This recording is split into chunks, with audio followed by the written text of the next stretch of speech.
Right here. Here we go.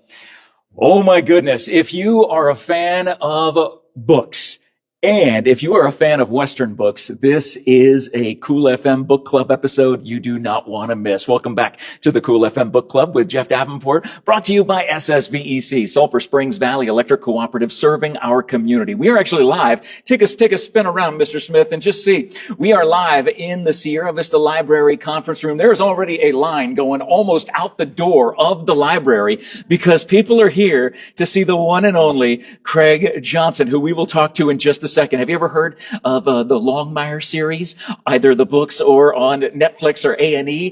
Guess what? We're going to talk to him in just a second because tomorrow, Saturday, is going to be the third annual Tombstone Festival of Western Books. Friday. Thank you. Friday is going to be, I didn't even know what day it is anymore. Friday is Friday the 14th. Friday the 14th. Come on in here. I'll just stop talking and let the man introduce himself and talk about all this great stuff going on here. So Friday the 14th, Schiefflin Hall, and it's going to be an amazing day for Western book lovers and book lovers of all kinds, right? Absolutely. We got more. Introduce yourself real quick. Oh, I'm Doug Hocking. I'm with the Cochise County Corral of the Westerners, and we're the ones that organize the Tombstone Festival of Western Books. And we've got about 30 authors. A lot of them already set up in Schiefflin Hall in Tombstone. We got the merchants in Tombstone to work with us. And we've got 10% off discount coupons that you pick up at Schiefflin Hall and take to Allen Street. And that's a deal on top of a deal. That is absolutely.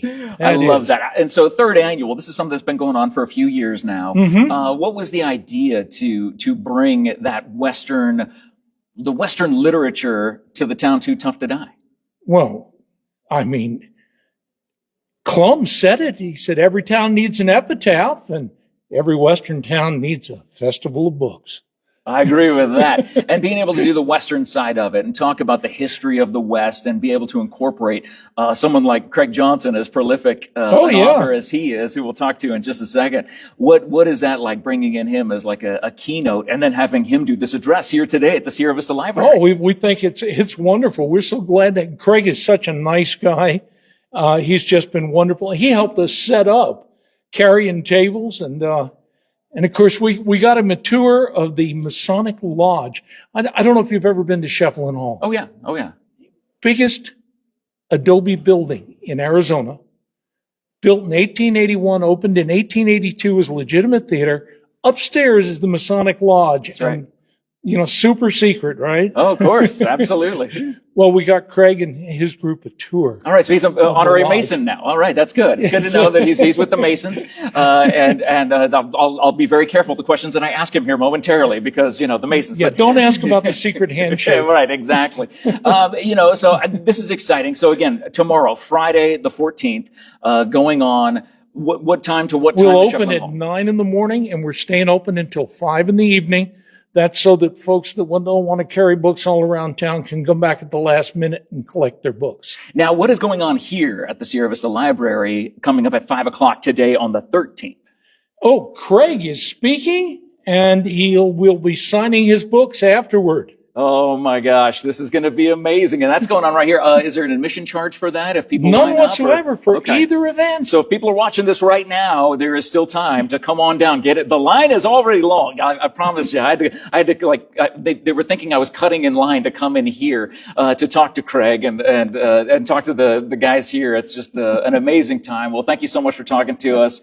And it's time to talk to the man of the hour, Craig Johnson.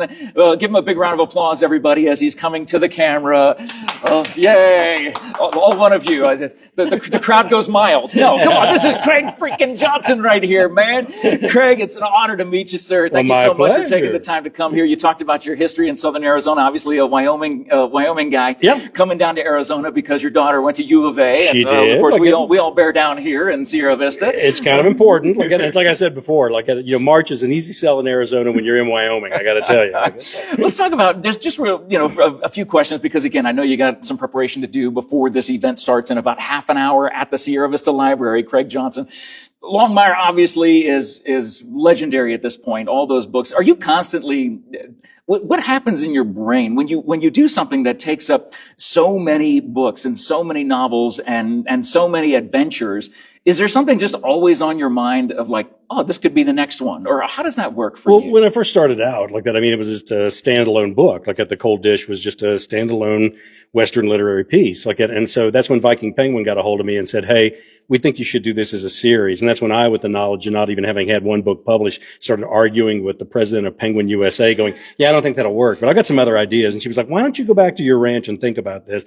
And so I did, like that. And my wife, reminded me. She said, "You were awfully depressed after that book was over because those characters were all gone." And I said, "Yeah, I like that." And she said, "Well, you're the only one that can bring them back."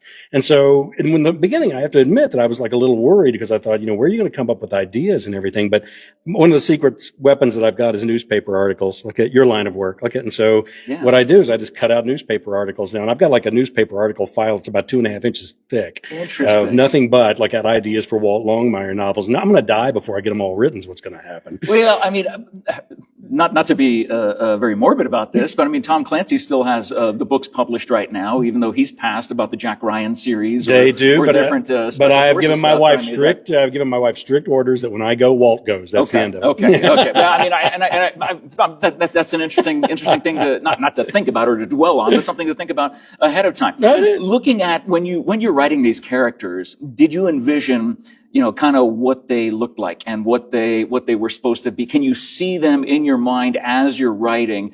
And how did they translate to the show? Well, one of my favorite quotes on writing is the one from Wallace Stegner, the famous writing teacher from Stanford University, who said, "The greatest piece of fiction ever written is the disclaimer at the beginning of every book that says nobody in this book is based off anybody alive or dead." And what a crock that is. I mean, that's your job, is to go find interesting people like it and populate your novels with them. And so, just about everybody in my books is somebody I know. And the difficulty of that, of course, is I live in a state that only has 500,000 people in it. So Wyoming. I put somebody in from Rock Springs down the southwest corner. I'll be doing a library event in the northeast corner in Gillette, and somebody will come up to me and go, "Is that so-and-so from Rock Springs? It's in your third book." And I have to go, I can neither confirm nor deny that maybe the person that you just mentioned. Look at, and so, but no, it's an ongoing joy like that. And yeah, I had a very, very, very, very strong ideas about what these characters looked like and their mannerisms and everything about them. But then, whenever Hollywood, takes a stand in it like that, they're going to have a say as to what they think is going to work, and so there are a lot of different, aspects, to the people, the actors that they audition, and they're looking at all of them together and different things. I mean, one of the funniest things is they asked me, Victoria Moretti, the undersheriff, like she's Italian, she's from Philadelphia. So obviously she would be like a short brunette, and so they cast Katie Sackhoff, who's like a taller, blonde. And they said, "Can we make her a blonde?" And I said, "Well, I mean, I guess you can make her a blonde. You got to find a reason for it. Do you mind if I ask why it is she needs to be blonde?" And the reason was there were so many native characters in the books that the majority of the cast were brunette. And so the only way to make her pop in those scenes was to have her have a different hair color.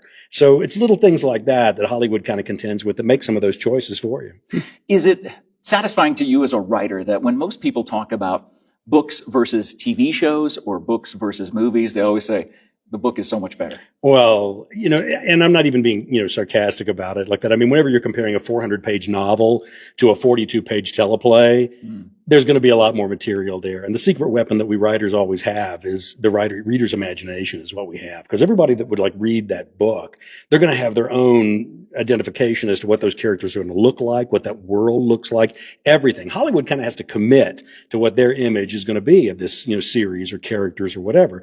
But when you can get inside the reader's mind, and allow them to fill in those blank spots, I can't think of any other art form that can do that as well. No, without a doubt. This is the Cool FM Book Club with Jeff Davenport. Oh my gosh, and we've got the Longmire creator, Craig Johnson, right here with us at the Sierra Vista Library, because coming up in about half an hour, he's going to be speaking here in this room to people who are lined up out the door. And then he will be, if you're not able to make it today, Thursday, make it tomorrow to Schiefflin Hall in Tombstone on Friday the 14th, going on at the Tombstone Festival of Western Books. I believe I got that right. It's like trying to think of the words in order.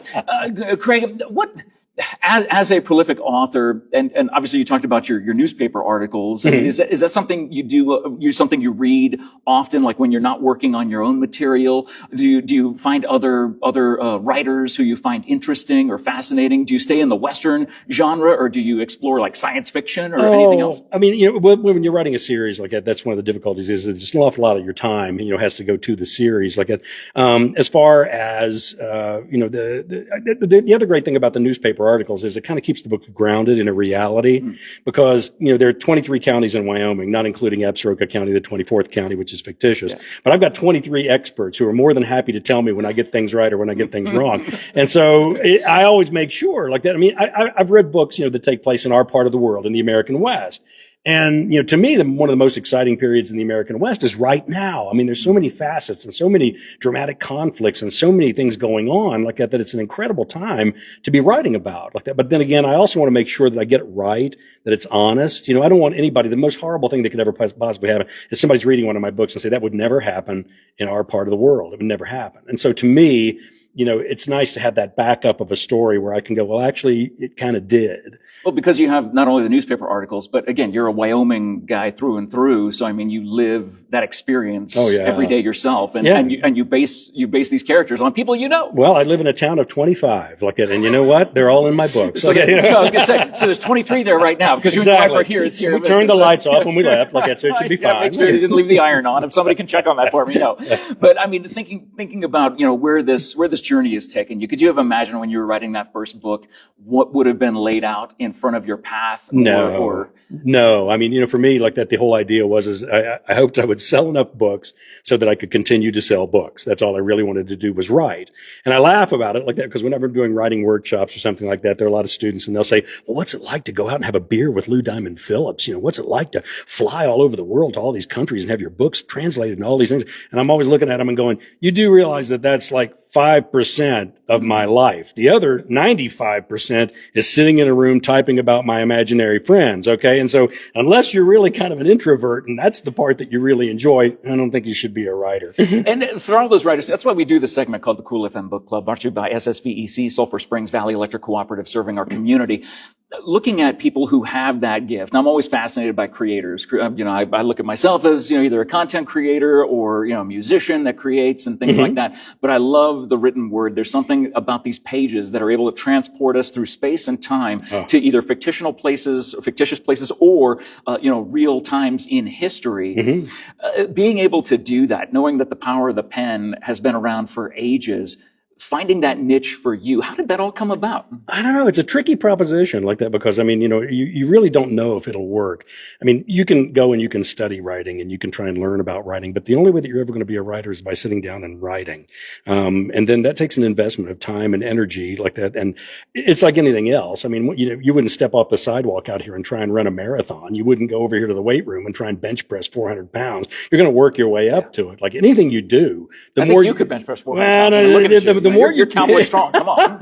The more you do it, anything you do, the more you do it, the better you get at it. Except drywall. If you can't do drywall, don't do it. Or hire somebody to do it. But other than that, sounds like the voice of experience. I got it. I built my own ranch, so I can tell you all about it. But I think the big point being that you never know until you just try and try and try and try and try, and then you need to find something that will work. And I think I stumbled onto something with Walt. He's very much a traditional blue chip kind of American Western kind of hero. But he's complicated. He's got a lot of facets to him. He's got difficulties, and he's got, a certain amount of depression that he's dealing with and all these other things. But the thing is that he always tries to do the right thing. And I think a lot of people respond to that. Yeah, without a doubt. And so in about 20 minutes, a little over 20 minutes from now, this place is going to be filled up with folks who are literally already waiting in line to see you. What can they expect here tonight? And then we'll talk about tomorrow. Well, it's going to be a library event. It's been a surprise to me 20 years ago. The very first library that got in touch with me was over in Meeteetse, Wyoming, which has a population of 327. So don't humor me. I know where Meeteetse, Wyoming is. We've all heard of Meeteetse. Well, and 327 people, that's a pretty big town in Wyoming. So they invited me to come over and do a library event there. And, I wrote them back and I said, absolutely, I'd be delighted to. And they wrote me back 3 minutes later and said, well, just so you know, we're just a little branch library out of Cody here in Park County. And we don't have a lot of money for honorarias or anything. And so, I wrote them back and I said, well, when you reach a certain level of literary notoriety, like, you negotiate your own honorarium. Mine's the same as it's always been, a 6-pack of Rainier beer. And they wrote me back 3 minutes later and said, done. And so consequently, I've done all 67 of the libraries in Wyoming. Now, before you applaud my selflessness, though, you should probably know I haven't bought beer in about 17 years. And so it's kind of been beneficial for all parties. But we just, I asked Doug, I said, hey, Doug, where's their library? We can do a library event while we're down there. And he said, you know what? There's a really spectacular one right over here in Sierra Vista. And he said, come on over, let's do it here. And so that's why we're here. And that's what people can expect today. They can expect to be able to hear you, and you'll do a reading as well, right? Oh, yeah. And then we'll do a Q&A. I don't know all the answers, or all the questions, more importantly, and so it'll be nice to hear what they have to think. It'll be so much fun. And then tomorrow's the big day, over in Tombstone at Schiefflin Hall. You can see more about that in the post description, talking about that particular event, the Tombstone Festival of Western Books, where, so many authors are going to be there. It's just going to be a great time for people who are book lovers to be a part of an event like that. What's it like when authors get together and just share space together? Well, it's nice like that, but the people that you're dealing with the most are the readers. They're the ones that are coming up to you and you're dealing with a lot. But I mean, what a quintessential spot, to do a book festival. I mean, it really is spectacular. There in the hall like that, and then right there on that main street. My gosh, the only thing could be even more, Tombstone would be if we all set up on a different street corner. I don't know, on Main Street, for goodness sake. But it's just, you feel like you're walking onto a movie. Doug could probably set that up. He probably could. We'd be sitting right next to the guy with the guitar, right? But exactly. It's just so amazing because it's so quintessential. You feel like you're walking onto a movie set anyway. Yeah. Or walking back in time. Yeah, absolutely. And so the surroundings are very conducive, to a Western event, and I'm looking forward to it tomorrow. Well, it's going to be so much fun. It's going to be the Tombstone Festival of Western Books happening tomorrow on Friday, March 14th, starting at 9 a.m., right, Doug? Starting at 9 a.m. And Walt hasn't Craig hasn't realized that Geronimo, Wyatt Earp, and the movie gang from Mescal are going to be there tomorrow. And by the way, I had a thought about that disclaimer. I know some people that could be absolutely honest in saying any resemblance to anyone living or dead is purely coincidental. They're all historians. Right. Or bad writers, one of the two. Says the man with the handlebar mustache right here, Again, Craig, it's an honor to meet you, sir. Pleasure. Thank you so much for taking the time to talk to us. And again, there is still time. If you are watching this video right now and you live in Sierra Vista at the Sierra Vista Library starting at 5 p.m. So this is kind of like a Jeff Davenport Live and a Cool FM Book Club happening literally as I speak. People are waiting out there. Is anybody watching us out there? If you are, give us a cheer us on, everybody. If you're watching this literally in the hallway, I don't want to, this is like a spoiler alert for people. You haven't given away anything that you'll be doing. They're going to have to hurry if they're going to get here now. I know, exactly. They got 20 minutes. Sierra Vista is not as it's not as small as Cody, Wyoming, or something like that. But it's still at the same time, people could get here once you get off work. If not, tomorrow is the place to be. Tombstone, Arizona, Schiefflin Hall for the amazing third annual Tombstone Festival of Western Books, featuring our good friend Craig Johnson here. If you love Longmire and you are familiar with that series and you want to get an autographed book, he is here to do that for you tonight. He's here to do that for you tomorrow on Friday. And Craig, before we go, I got to ask: are you working on anything right now, and do you keep up the that mental muscle to be able to write a couple pages a day? Do you have any tricks for the writers out there who are aspiring right now at what does a professional like Craig Johnson do that maybe I could try? Well, the big trick, of course, is to write every day like that. But then whenever you sit down in that great expanse and vast openness of open page that stretches out in front of you like some kind of Arctic wilderness, what's the thing you do? Jump back about a page or two. Look at what you wrote yesterday. It's not going to be perfect. And once you get that fixed, then you get some momentum going, and then you can go on ahead down the road. Some fantastic advice. And wherever you are in your writing journey as you head down the road, make sure you head down the road to the Sierra Vista Library today, Thursday, because at 5 p.m., Craig's going to be doing a reading from one of his books, doing a Q&A. And then tomorrow, Schiefflin Hall in Tombstone, Arizona, the town too tough to deny, hosting the third annual Tombstone Festival of Western Books, featuring this guy and a whole lot more. And we hope you'll join us. And again, check out the post description for all the details, all the information, and leave some love in the live chat. And if you're watching this after the fact, share this video around. Let everybody know that Craig Johnson was here in Sierra Vista at the Sierra Vista Library. Your favorite author, your favorite Western author, and your favorite author, your favorite TV show, all that other stuff. Again, Craig, thank you again for your time today, sir. And thank you guys so much for watching this episode of the Cool FM Book Club with Jeff Davenport, brought to you by SSVEC, Sulphur Springs Valley Electric Cooperative, serving our community. It is happening in about 20 minutes. The people out there are lining lined up to come see this man right here. But if you miss it today on Thursday, you got to be in Tombstone at Schiefflin Hall tomorrow, the 14th, starting at 9 a.m. for the Tombstone Festival of Western Books, the third annual edition of that. And you can be a part of the lore of Longmire and meeting Craig Johnson himself, getting one of his books signed. And thank you so much, guys, for watching this. Thank you for sharing it. As always, if you get added value out of anything we do on Cool FM Live, leave us a thumbs up, leave us a follow and a share. We appreciate that. Have a great day, everybody. We'll talk to you soon. Oh, awesome. Thank you.